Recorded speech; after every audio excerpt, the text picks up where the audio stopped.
অথই, অথই, অথই! কি ব্যাপার, এত চিল্লাচিল্লি করছো কেন? বাবু কোথায়? তোমার বাবু কোথায় সেটা আমি জানি না। আর বাবু কোথায় সেটা বলতে বলছি তোমাকে। কি ব্যাপার জামাই বাবাজি, তুমি আমার মেয়ের গায়ে হাত তুলছো কেন? প্লিজ আপনি একটা কথাও বলবেন না। আপনার সাথে আমি কোনো কথা বলতে চাচ্ছি না। আমার বাবু কোথায় সেটা বলো। এই বাবু কোথায়? দেখো, তোমার বাবু কোথায় সেটা আমি জানি না, বারবার কেন জিজ্ঞেস করছো? আর তোমার সন্তানের সব দায়িত্ব আমার না, আমি তোমার সন্তানের কোনো দায়িত্ব নিতে পারবো না। আর আমি আরেকবার বলছি যে তোমার বাবু কোথায় সেটা আমি জানি না। আরে তোমার বাচ্চা কোথায় সেটা আমার মেয়ে কিভাবে বলবে? আমার বাবুকে দেখাশোনা করা আপনার মেয়ের দায়িত্ব। তাহলে আপনার মেয়ে জানবে না কেন? হ্যাঁ, কে জানবে? বাইরের মানুষ জানবে। দুলা ভাই, আপনি এভাবে কথা বলতেছেন কেন? বাচ্চা দেখার জন্য চাকর তো আছে বাসায়, আর তাছাড়া আপুর কি বাসার কোনো কাজ নেই যে সব সময় বাচ্চা নিয়ে পড়ে থাকবে? এই একদম ছোট মুখে বড় কথা বলবো না। মায়ের দায়িত্ব কি? মায়ের কাজ কি চাকর করে দিবে? চাকরের যেই কাজ সেই কাজ চাকর ঠিকই করে। চাকরের কাজ হচ্ছে বাড়ির সমস্ত কাজ করা। ওর কাজ আমার বাচ্চাকে দেখা না। আমার বাচ্চাকে দেখার দায়িত্ব হচ্ছে তোমার বোনের। সেই দায়িত্ব সে পালন কেন করতেছে না? আমার বাচ্চা কোথায় আমি সেটা জানতে চাইছি। বাবু কোথায়? বললাম তো আমি জানি না, বারবার কেন জিজ্ঞেস করছো? ওনারা কেউ কিছু করতে পারবো না, কিন্তু আমি ঠিকই করতে পারবো।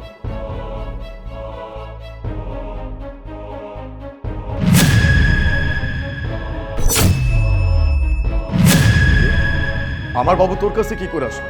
কই থেকে আসলো? আপনার বাবা আমি কই পাইছি শুনতে চান? তাহলে শুনেন। কি রে, এখনো কি দাঁড়াই দাঁড়াই ভাববি? মা, আমি বলছি কি, আমরা যে কাজটা করছি এত বড় একটা ডিসিশন নিয়ে ফেলেছি, এটা কি ঠিক হবে? তুমি একটা জিনিস চিন্তা করো, একবার যদি আলিফের কানে এই বিষয়টা যায় আমাদের কি অবস্থা হবে? এত কথা কেন বলতেছিস? শোন, আশেপাশে কেউ নাই, বাড়ির চাকরটাও বাজারে গেছে। এখন যদি তুই ঠুস করে ফেলাই দিস, কুত্তা বিলাই খাইয়ে ফেলবে, কোনো চিহ্নই থাকবে না। হ্যাঁ দেখ, মা, আবার কথা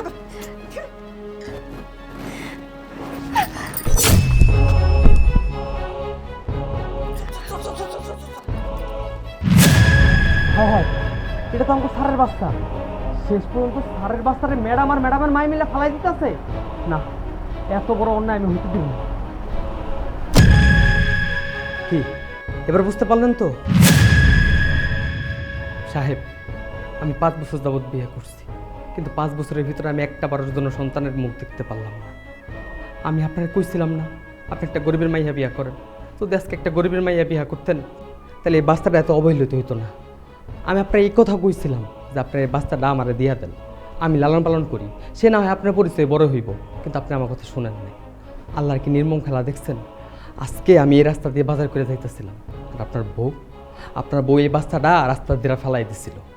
আমি যদি ওই সময় বাজার থেকে না আইতাম তাইলে আপনার এই সন্তানটারে এতক্ষণে শিয়াল করতে সিরা খাইতো। সাহেব, আসলে কি জানেন, ম্যাডামের কোনো দোষ নাই। একটা কথায় আছে না, যার মা যত বেশি চালাক তার সংসারে তত বেশি অশান্তি। এই কামটা হচ্ছে আপনার লোকে। ম্যাডাম রে আপনার শাশুড়ি কুবুদ্ধি দিতে দিতে তার কানে বিষ ঢালতে ঢালতে আজকে এই অবস্থা। সাহেব, বিচার আমি আপনার কাছেই দিলাম। এই নিষ্পাপ সন্তানরা কি দোষ ছিল কন্তু? আমি বুঝতে পারছি, দোষটা কারো না, দোষটা আমার। ভুলটা আমি করছি। এরকম একটা মানুষকে বিয়ে করছি আমি। এই বিয়ের আগে কি শর্ত দিছিলাম? তোমাকে যদি বিয়ে করতে হয় তাহলে তোমার মা, তোমার বোন সবাই আমার বাড়িতে থাকবে, তাদেরকে নাকি আমার টানতে হবে। আমি রাজি হয়ে গেছি। যত শর্ত দিছো এই পর্যন্ত সবগুলো শর্তে রাজি হয়েছি শুধুমাত্র আমার সন্তানের জন্য।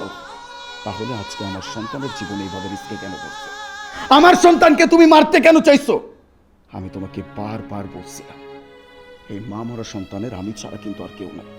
ও এখনো জানে না ওর মাটাকে। ওকে এমন ভাবে মানুষ করো যেন ও এইটা জানে যে তুমি ওর মা। বড় হয়ে যেন তোমাকে মায়ের মতো ভালোবাসতে পারে, মায়ের মতো শ্রদ্ধা করতে পারে। আর তুমি কি করো? আমার সেই সন্তানকেই মারতে চাইলা কেন? কি দোষ করছে এই ছোট্ট একটা শিশু? তোমার কাছে কি দোষ করছে? এই শিশুকে মারার আগে তোমার বুকটা একটু কেঁপে উঠলো না যে একটা নবজাতক শিশুকে আমি এইভাবে মেরে ফেলতেছি? এই সন্তানটার জন্য বিয়ে করছিলাম যেন আমার সন্তানটা একটু ভালো থাকতে পারে, আমার সন্তানের ভালোভাবে দেখাশোনা হয়। এই তার নমুনা।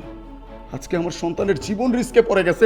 যদি ও না থাকতো তাহলে আল্লাহ না জানে আমার সন্তানের কি হয়েছে। না, এরকম মেয়ের সাথে আর চাই হোক সংসার করা যায় না। আরে আমি যে জন্য বিয়ে করছি তোমাকে সেই কাজটাই হচ্ছে না, আমার সন্তানের দেখাশোনা হচ্ছে না, উল্টো আমার সন্তানের জীবনটা রিস্কে পড়ে গেছে। এইভাবে তো আমি আমার সন্তানকে রাখবো না, আর তোমার মতো মেয়ের সাথে সংসার করব না মানে করব না। এসব তুমি কি বলছো? দেখো, আমি মানছি আমি অনেক বড় একটা ভুল করে ফেলেছি, কিন্তু বিশ্বাস করো আমি আমার নিজের ইচ্ছাতে কিচ্ছু করিনি। এই যে আমার মা এই বাড়িতে পা রাখার পর থেকেই আমার সংসারটা একদম উল্টাপাল্টা হয়ে গেছে। তুমি তো নিজের চোখেই দেখতে তোমার বাবুকে আগে আমি কত ভালোবাসতাম, একদম নিজের সন্তানের মতো ভালোবাসতাম, আদর করতাম। কিন্তু মা যেদিন থেকে এই বাড়িতে আসলো, মা শুধু আমাকে কুবুদ্ধি দিত, যেহেতু তোর নিজের সন্তান না, এই সন্তানের জন্য তুই যত পরিশ্রম করবি সেই পরিশ্রমটাই বৃথা। 2 দিন পরে তুই মা হবি, তখন তোর সন্তানের কি হবে? তোর নিজের সন্তানের কথা চিন্তা করে এই সন্তানের কথা চিন্তা করা বাদ দিয়ে দে। আর এগুলো যখন আমি শুনেছিলাম তখন আমার সত্যি মাথা কাজ করছিল না। আমি ভেবেছিলাম হ্যাঁ তাই তো, 2 দিন পরে তো আমারও সন্তান হবে, তার ফিউচারের কথা আমার চিন্তা করতে হবে। আমার সতীনের সন্তানের কথা চিন্তা করে আমি কি করব? আর সেই জন্যই আমি মার বুদ্ধি মতো এরকম একটা কাজ করে ফেলেছি। মা, তোমাকে আমি অনেকদিন আগে বলেছিলাম যে তুমি আপুকে তুমি পরামর্শ দিবা না, কিন্তু তুমি তো কোনো কথা শুনোইনি। তুমি এমন ভাবে শুরু করছো যেন আপু সংসারটা ভালো করে না করতে পারে। আর আপু মা না হয় বললো তাই বলে তুমি মা না হয় বললো তাই বলে তুমি কি মার সব কথাই শুনবা? এবার নাও, খেলা সামলাও। বাবাজি, তুমি আমারে মাফ করে দাও না। এই একদম কথা বলবেন না, সম্মান আমি অনেক দেখাইছি, আর একটা উল্টাপাল্টা কথা বলবেন তাহলে বেরিয়ে যান। আমি আপনাদের কাউকে দেখতে চাচ্ছি না, তুমি সহ এই বাড়ি থেকে বেরিয়ে যান। তোমাদের মতো মানুষকে আমার বাড়িতে আমি আর এক মুহূর্ত দেখতে চাই না, বেরিয়ে যান।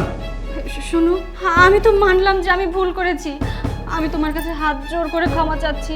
আমি আর কখনো কোনোদিনও তোমার সন্তানকে পর মনে করব না, আমার নিজের সন্তান মনে করব।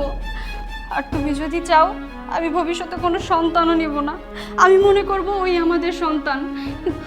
তুমি আমাকে এই সংসার ছাড়া করো না, আমি এই সংসারে থাকতে চাই, আমি তোমাকে ভালোবাসি, প্লিজ আমাকে তুমি বের করে দিও না। বাস, এত ক্ষমা চাইতে হবে না। আমার সন্তানের মুখের দিকে তাকায় আজকে আমি তোমাকে মাফ করে দিলাম, কিন্তু ফার্দার যদি এরকম কোনো কিছু হইছে আমি কিন্তু সেদিনের ছেড়ে কথা বলবো না।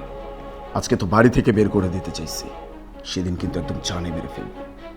আপনার সাথে আমি কোনো কথা বলতে চাই না, আপনার চেহারাটাও আমি দেখতে চাই না। এই মুহূর্তে এখান থেকে বের হবে, নেক্সট টাইম এই বাড়িতে পা দেওয়ার চিন্তাও মাথায় নিয়ে আসবেন না। বেরো, বেরিয়ে যান।